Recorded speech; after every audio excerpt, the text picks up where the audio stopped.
बाप ने, उनके माँ बाप ने, हमारे पूर्वज ऋषि मुनियों ने क्या हमारे लिए लिखा है, हमारा मार्गदर्शन किन बातों से किया है, जो उनको पढ़ते हैं उनको पता लगता है। नवरात्रा क्या है, इसके अंदर नवरात्रि, नवरात्रियां हैं। बच्चा गर्भ में कितने महीने रहता है? 9 मास रहता है। रात्रि किसे कहते हैं? अंधकार को कहते हैं। रात्रि किसको कहते हैं? अंधकार को कहते हैं, अंधेरे को कहते हैं। और बच्चा गर्भ में अंधकार में ही रहता है, उस दुनिया में रहता है जहां पर मल है, मूत्र है, समस्त प्रकार की गंदगी है। उसमें ही वो आत्मा अपने शरीर की वृद्धि करता है, 9 मास उल्टा झूलता है, बड़ी पीड़ा, बड़ा दुख पाता है, परमात्मा से यत्न प्रार्थना करता है कि भगवान कृपा करके बाहर निकालो। और 9 मास पूरे हो जाते हैं तो भगवान कृपा करते हैं और उसको उस दुनिया से बाहर निकालकर इस संसार रूपी सुंदर दुनिया में लेकर आते हैं, जिस दुनिया के अंदर आने वाले हर प्राणी के सब मनोरथ पूरे हो सकते हैं यदि वो चाहे तो। यदि वो चाहे तो हर मनोरथ पूरा हो सकता है। वो धरती से आकाश को छू सकता है, वो जमीन से चांद सूरज पर पहुंच सकता है। अभी आपका चंद्रयान पहुंच भी गया और आपके पूर्वज चंद्रयान तो आज पहुंचा है, लेकिन आपके पूर्वज तो आज के लाखों करोड़ों अरबों सालों पहले पहुंच गए थे, लेकिन आपको पता नहीं, क्योंकि आपको बीच में लॉर्ड मैकाले ने आकर भटका दिया। लॉर्ड मैकाले ने आकर भटका दिया। नई शिक्षा नीति के तहत आपकी जो परंपराएं थी उन परंपराओं से आपको तोड़ दिया, आपको आर्यों से आपको हिंदू बना दिया, आर्यावर्त से आपको हिंदुस्तान में तब्दील कर दिया। संस्कृत जो हमारी मातृभाषा थी, जिसके लिए आज सारे के सारे वैज्ञानिक कह रहे हैं कि दुनिया की सबसे उत्कृष्ट वैज्ञानिक जो भाषा है वो भाषा संस्कृत भाषा है, वो संस्कृत भाषा है। और आज से 2012 के अंदर मैंने पेपर में पढ़ा था, वैज्ञानिकों की घोषणा है, आने वाले 2035 तक वो कंप्यूटर को संस्कृत में लॉन्च करेंगे।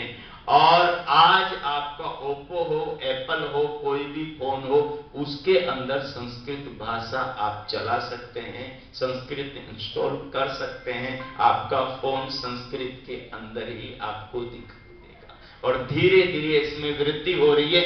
आपका भारत तो पीछे है, लेकिन जर्मन आदि देश पूरी तरह समर्पित होकर संस्कृत के पीछे लगे हुए हैं। आज जब नालंदा और तक्षशिला विश्वविद्यालय को उजाड़ा था तो यहां से दुर्लभ ग्रंथों के 72 जहाज भरकर समुद्र के मार्ग से विदेशों में गए थे, जो आपकी प्रॉपर्टी थी, जो आपके लिए आपके पूर्वजों ने लिखा था कि उन्होंने जिस भारत को विश्व गुरु बनाया था, उस भारत को गिरने आप नहीं दोगे, उस भारत को फिर से लूटने आप नहीं दोगे, उस भारत को नीचा नहीं जाने दोगे। आप सच्चे अर्थों में उन अपने पूर्वजों को तारोगे, आप सच्चे पुत्र और पुत्री बनोगे। शास्त्र कहता है यह पितृन तार्यते सपुत्र, जो अपने माँ बाप को तार देता है वही पुत्र और वही पुत्री सच्चे अर्थ में कहलाते हैं। और हमने अपने माँ बाप को, अपने पूर्वजों को डुबो दिया है और आज हमारी उनके प्रति श्रद्धा नहीं है, हमारा उनके प्रति उतनी निष्ठा और समर्पण नहीं है। ऋषि दयानंद का महान उपकार हुआ कि उस ऋषि ने 16 बार जहर खाकर आर्य समाज की स्थापना की और इस भारत के हर पुत्र पुत्री तक उन पूर्वजों के संदेशों को पहुंचाया कि मेरे बच्चों, इस देश के वासियों, तुम जागो और अपने पूर्वजों की उस वसीयत को पढ़ो। उसको पढ़कर आपको गौरव की अनुभूति होगी। जो कहते हैं आपको नीचा दिखाते हैं, आपको जब सच्चाई का पता लगेगा तो आपको वास्तविकता का पता लगेगा कि सारा का सारा विश्व में जो ज्ञान गया है, जो विज्ञान गया है, वो आपके पूर्वजों के लिखे हुए ग्रंथों से गया है। मैं स्कूल कॉलेजों में जाता हूं और बच्चों से जब बात करता हूं, मैंने कहा बताओ विमान किसने बनाया, तो झट से सारे बच्चे बोलते हैं राइट ब्रदर्स ने बनाया। मैंने कहा इससे आगे और किसने बनाया, बोले नहीं पता।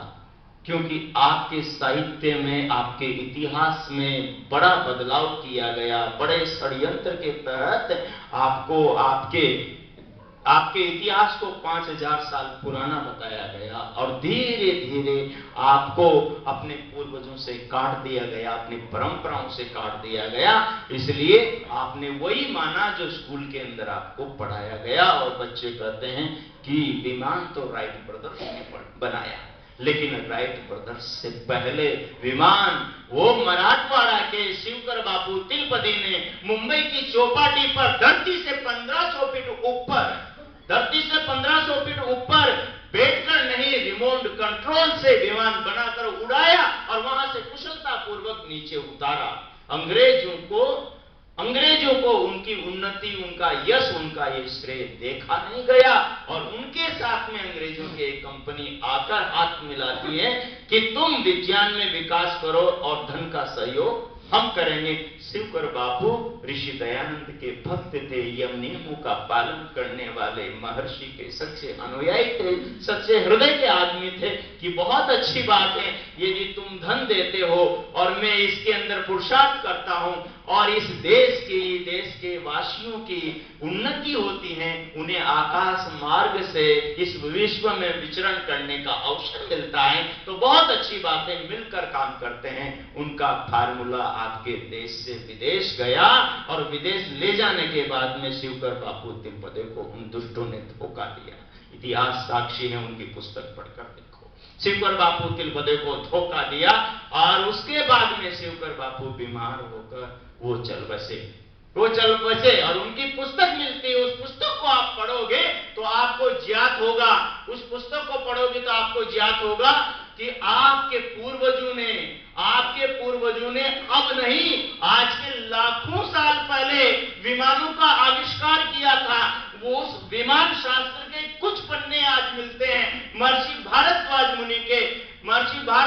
मुनि के विमान शास्त्र के कुछ पन्ने मिलते हैं और उनमें 51 प्रकार के विमानों का वर्णन मिलता है, जो आपके लंकापति रावण के घर में पुष्पक विमान था, जिसके अंदर अयोध्या लौटकर राम, सीता और भरत और उनके साथ में अयोध्या के कुछ लोग आए थे, विभीषण आदि। लेकिन हम अपने बच्चों को अपनी संस्कृति से, अपने पूर्वजों से, अपनी वसीयत से नहीं जोड़ते। इसलिए आज हमारे बच्चे अभी कह रहे थे कि वो साईं बाबा की ओर भाग रहे हैं। आज हमारे बच्चे किधर से किधर जा रहे हैं। बड़ी बड़ी पार्टियां होती हैं, उसमें हमारी जवान बहन बेटियां और युवक युवतियां क्या करते हैं? शराब पीते हैं, मांस खाते हैं और नाना प्रकार का अभद्र आचरण करते हैं। और यौवन को जो नई कल्पनाएं और जो नई आत्माओं को धरती पर लाने के लिए भगवान ने बनाया है, उसको विषयों के अंदर बर्बाद कर देते हैं। समय आने से पहले ही अपने यौवन को खत्म कर देते हैं, अपनी पवित्रता को दांव पे लगा देते हैं। उसका मुख्य और मूल जो कारण है, प्रमुख जो कारण है, वो प्रमुख कारण है कि हम अपने बच्चों को और हम अपने आप को अपने पूर्वजों की संस्कृति के साथ में, अपने पूर्वजों की वसीयत के साथ में, हम पूर्वजों के ग्रंथों के साथ में, और हम सब का जो पिता है, इस धरती का जो निर्माता है, इस विराट विश्व का जो सृजन करता भगवान है, उस सच्चिदानंद परमेश्वर से हम अपनी संतानों को जोड़ते नहीं, हम खुद जुड़ते नहीं।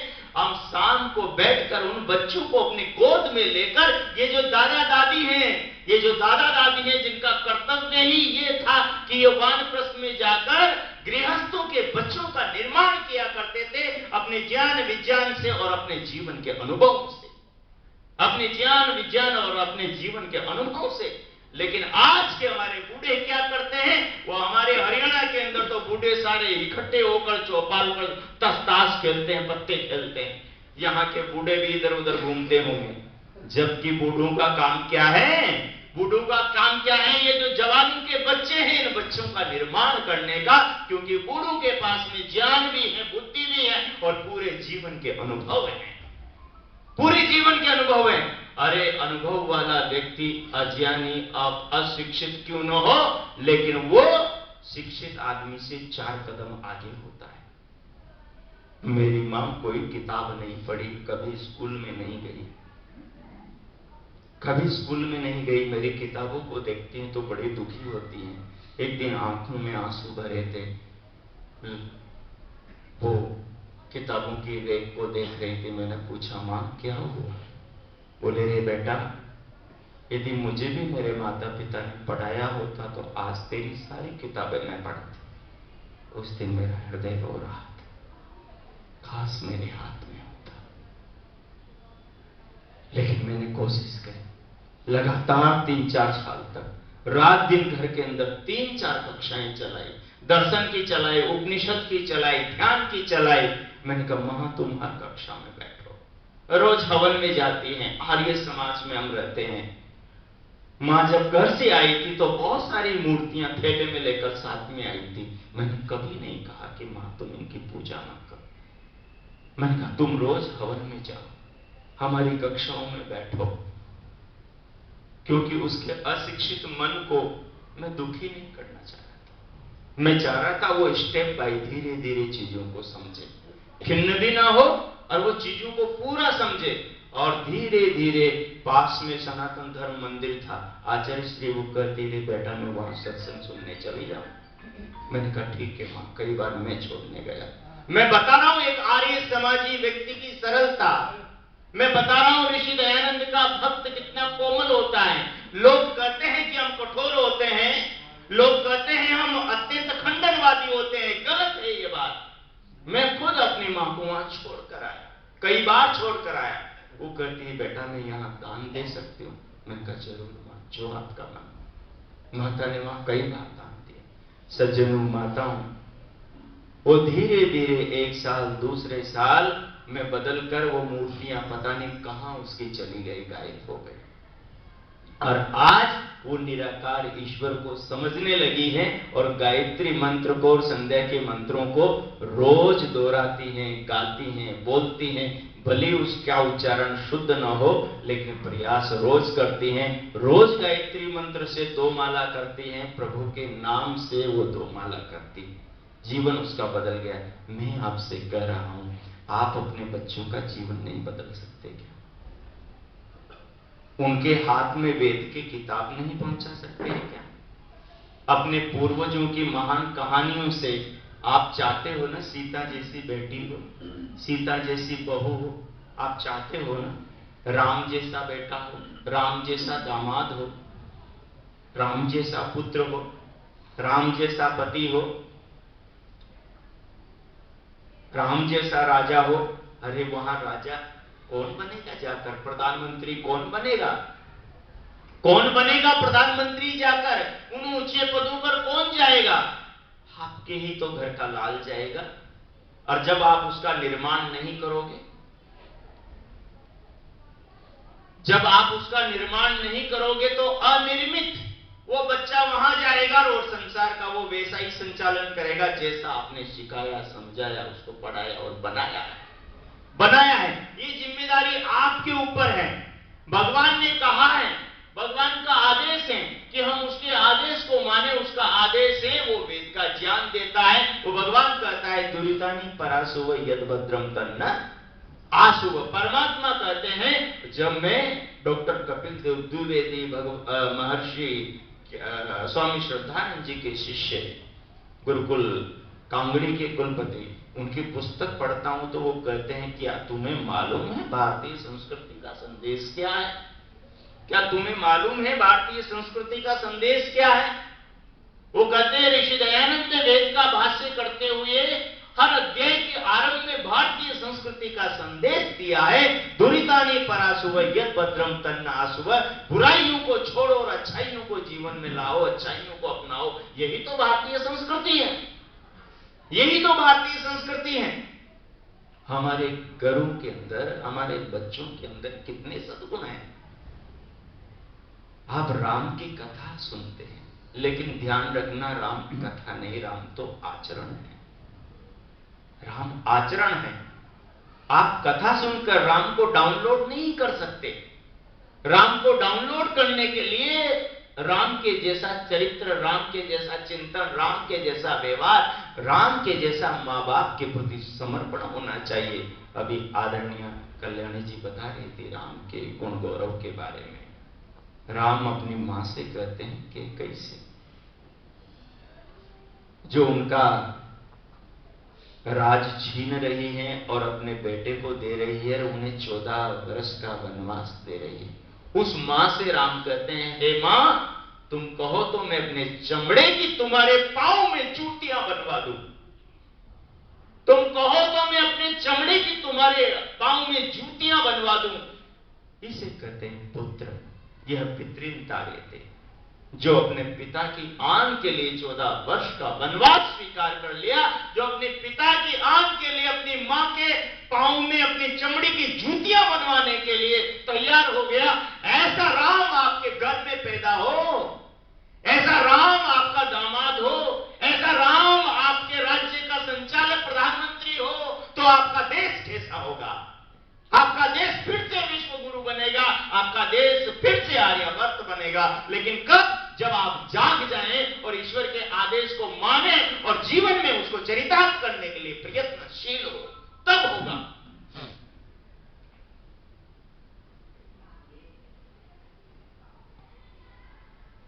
ये बातें जीवन में उतारने की है। व्यक्ति का निर्माण एक दिन में नहीं होता। व्यक्ति का निर्माण आधे घंटे के प्रवचन भाषण से नहीं होता। व्यक्ति का निर्माण सुनने से, पढ़ने से और बोलने से नहीं होता। व्यक्ति का निर्माण होता है बातों को जीवन में उतारने से। अभी मैंने आपके बीच में एक मंत्र पढ़ा है आरंभ में, और मंत्र क्या कह रहा है? एक ऋषि भगवान के ध्यान में बैठकर परमात्मा से कह रहा है, दुनिया को जाना है, जिसने जीवन को अनुभव किया है, जिसने संसार के रहस्यों को समझा है और पूरे विश्व का ज्ञान करके वो ऋषि भगवान के ध्यान में बैठकर प्रभु से कह रहा है कि तुम ही न पिता वसु। हे मेरे पिता, तुम ही न, आप ही मेरे पिता हो। जो मेरा भौतिक पिता है, जिसके शरीर से मेरे शरीर का बीज बना है, वो तुम ही ने तो बनाया है। अरे जिन औषधियों वनस्पतियों के फल सब्जियां हम खाते हैं, इन औषधियों वनस्पतियों के बीजों को कौन सृष्टि के आरंभ में बनाता है? कौन हमारे पिताओं के पिता, माताओं के माता, माता पिताओं के माता पिता और सृष्टि के आरंभ में जो पैदा हुए, उनको किसने बनाया? किसने बनाया? पृथ्वी की ऊपर की परत के नीचे किसने बनाया? ग्रीष्म ऋतु में अपने आप कितने कीड़े मकोड़े पैदा हो जाते हैं। आपके सिर में जुएं पड़ जाती हैं, पैदा हो जाती है। क्या उनके माँ बाप ऑलरेडी पहले से वहां रहते हैं? अकस्मात उनको भगवान बनाता है। आपने वो देखा, मुर्गी के अंडे के अंदर केवल द्रव्य होता है और कैसे वो लिक्विड एक शरीर में रूपांतरित हो जाता है। गाय के पेट से बछड़ा बनकर बाहर आता है और गाय उसे चाटती है, लड़खड़ा कर खड़ा होकर अपनी मां के स्तन की ओर दौड़ता है। उसके दिमाग में किसने ये डाला कि जब तुझे क्षुधा होगी, बुभुक्षा लगेगी, तो उस बुभुक्षा की निवृत्ति के लिए, क्षुधा की निवृत्ति के लिए अपनी मां के स्तनों से दूध पी लेना, तेरी क्षुधा की निवृत्ति हो जाएगी। ये संसार भगवान का काव्य है। ये संसार भगवान की रचना है। जिस शरीर को रोज शीशे में आप देखते हो, इस शरीर की एक एक कोशिका का निर्माता वो भगवान है। जिस भगवान को ये ऋषि कह रहा है, तुम ही न पिता वसु, आप ही मेरे पिता हो। और फिर आगे क्या कह रहा है?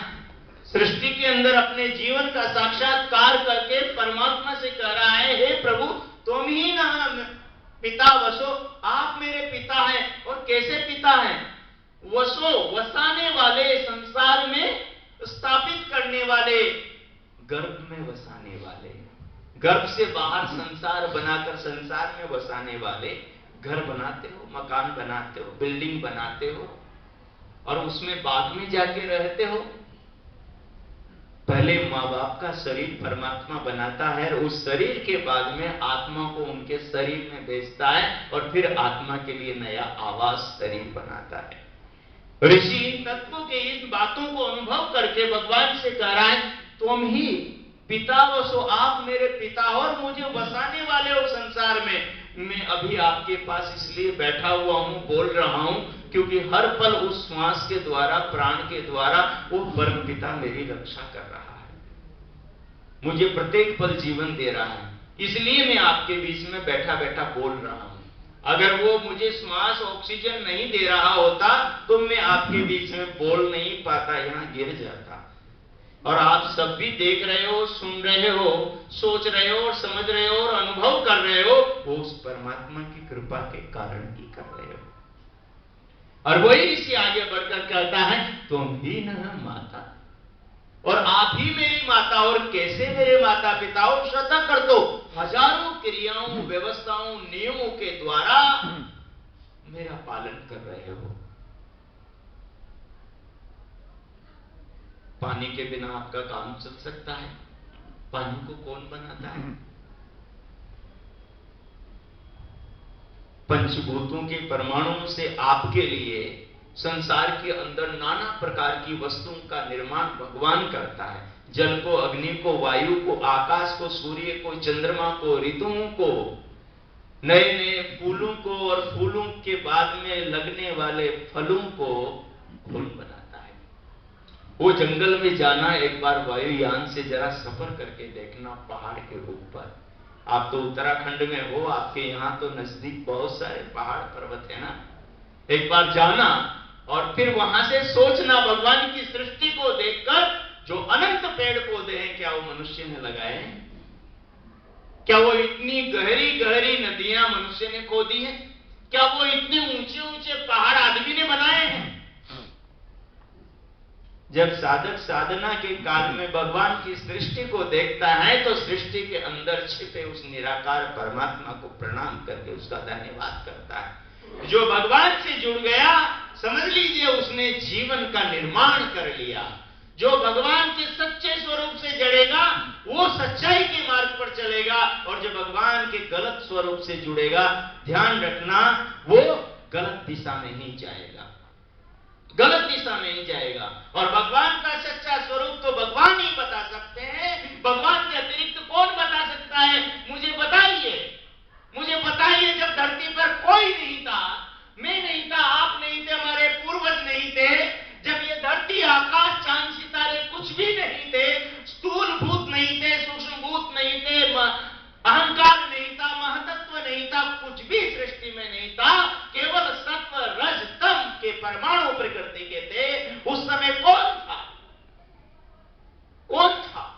कोई भी नहीं था, भगवान था।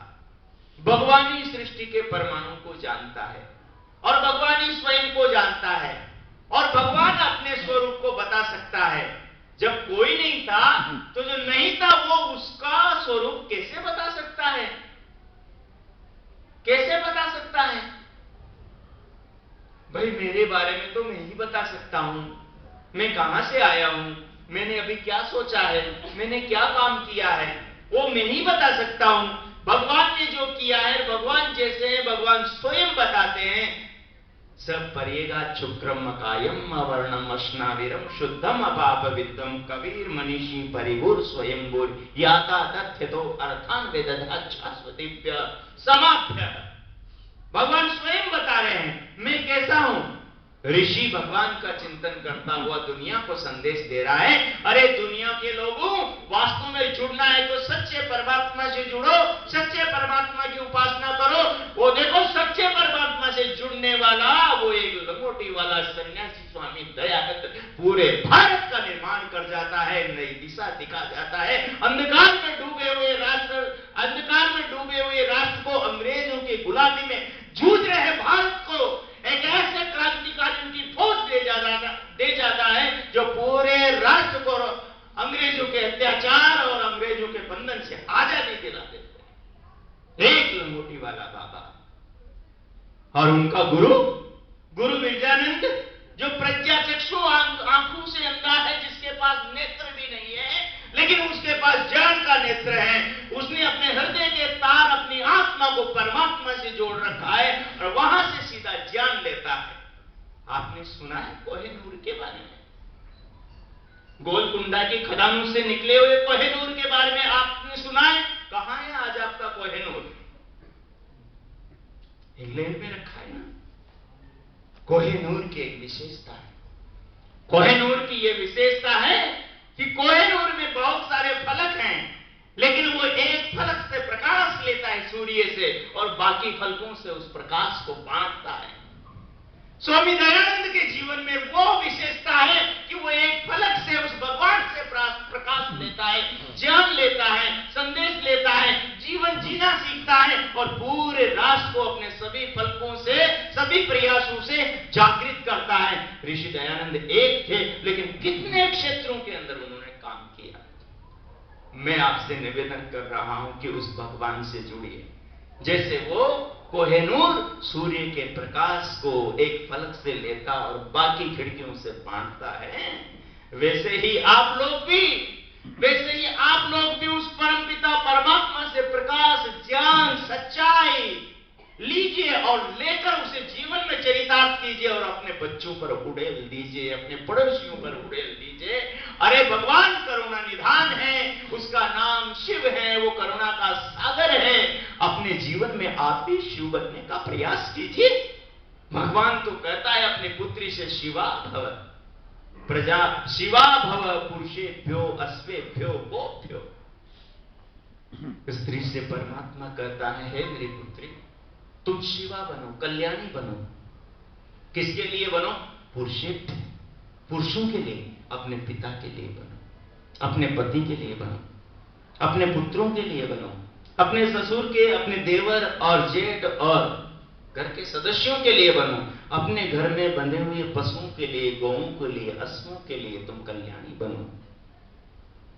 जब पुत्री, जब बेटी अपने माँ बाप के लिए कल्याणी बनती हैं, तो माँ बाप के हृदय में इतना आनंद जागृत होता है। जब पुत्री जब ससुराल के लिए कल्याणी बनती हैं, तो ससुराल से जो संदेश आते हैं, माँ बाप का सिर ऊंचा होता है और गर्व की अनुभूति करके माँ बाप आनंदित होते हैं। जब स्त्री अपने पति के लिए कल्याणी बनती है, तो पति भी गौरवान्वित होता है। पुरुष के लिए भी भगवान कहते हैं, शिवो भव प्रजाभ्यो मानुषी व्यस्त्वमं गिरः। हे मानव, हे मनुष्य, तू शिव बन, कल्याणकारी बन। किसके लिए बन? प्रजाओं के लिए, समाज के लिए, इस राष्ट्र के लिए, इस विश्व के लिए, पेड़ पौधों के लिए, इस प्रकृति के लिए, इस पृथ्वी के लिए, इस अंतरिक्ष के लिए, इस देव के लिए, सूर्य के लिए शिव बन। और हमारे पूर्वज ऋषि मुनि शिव बने। शिव बने तो इस संसार को उन्होंने विश्व गुरु बनाया। और अब हमारी बारी है कि हम भी घर में शिव और शिवा बने। और जिस भगवान शिव का आप चित्र पूछते हो ना, वो महाराजा कैलाशपति शिव का चरित्र है, वास्तव में उनका चित्र नहीं है। उनका चित्र नहीं, वो उनका चरित्र है। आइए कल की बैठक में मैं आपको महाराजा कैलाशपति शिव के चरित्र के बारे में, जो उनके चित्र के अंदर प्रतीकों के बारे में, प्रतीकों के अंदर छिपा हुआ है, मैं आपको बताऊं। हमारे स्कूलों के, हमारे गुरुकुलों के अंदर, हमारे विद्यालयों के अंदर हमारे नन्हे मुन्ने बच्चों को हमारे ऋषि मुनि शिव बनना सिखाते थे, गणेश बनना सिखाते थे, दुर्गा बनना सिखाते थे। जिस नवरात्रि के अंदर आप दुर्गा की पूजा करते हो, दुर्गा है कौन? अरे दुर्गा स्वयं को बनाया जाता है। दुर्गा जो अपने दुर्गुणों को नष्ट कर देती है, वो दुर्गा बनती है। नवरात्रा जो नवरात्रियों के अंधकार है, जो नवरात्रियों का अंधकार है, 9 मास का अंधकार गर्भ का है, बार बार उस गर्भ में न जाना पड़े, उससे मुक्ति पाने के लिए ही आत्मा को, खुद को दुर्गा बनना पड़ता है, अपने दुर्गुणों का नाश करना पड़ता है। तभी विजेता बनकर वो मुक्ति को और परमात्मा को प्राप्त करता है। दुर्गा बनने का ये अर्थ है। अपने जो 9 द्वार है शरीर के, इन द्वारों में जो अंधकार है, इन द्वारों के अंदर जो अंधकार है, अज्ञान है, इन्हें लेकर जो संसार में हम अपराध करते हैं, उन अपराधों से ऊपर उठ जाने का नाम दुर्गा है। ये जो मूर्ति है ना, वो प्रतीक है। आप प्रतीक को भगवान बनाकर पूज रहे हैं। वो प्रतीक है, एक हाथ में माला है, दूसरे हाथ में भाला है। आत्मरक्षा का और प्रभु की प्राप्ति के मार्ग पर शांति और अमन चैन की राह पर चलने का प्रतीक, भक्ति का प्रतीक। हमें जीवन में क्या करना चाहिए, हमें जीवन में किधर जाना चाहिए, हमारे जीवन के बारे में, बच्चों के निर्माण के बारे में, संतति के निर्माण के बारे में, कैसे आपको पुत्र का निर्माण करना है, पुत्री का निर्माण करना है। आपको पुत्र चाहिए, पुत्र कैसे प्राप्त करना है। आपको पुत्री चाहिए, पुत्री कैसे प्राप्त होगी। पुत्री चाहिए, पुत्री हो, पुत्र चाहिए, पुत्र हो। चाह पुत्र की है और पुत्री होगी, चाह पुत्री की है और पुत्र होगा। ये असंस्कृति है, ये हमारी संस्कृति नहीं है।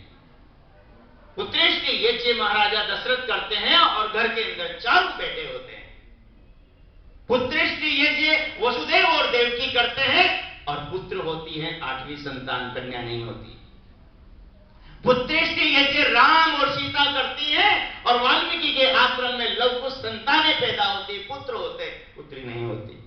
और पुत्रेष्टि यज्ञ सीता के पिता जनक करते हैं और पुत्री होती है सीता, जो पूरे कुल को तार देती है, अपने माता पिता को अमर इतिहास के पृष्ठों पर युगों तक अमर कर देती है। आपके महान बनने का सारा सामान आपके पूर्वजों ने अपने शास्त्रों के अंदर, शब्दों के अंदर डाल दिया है।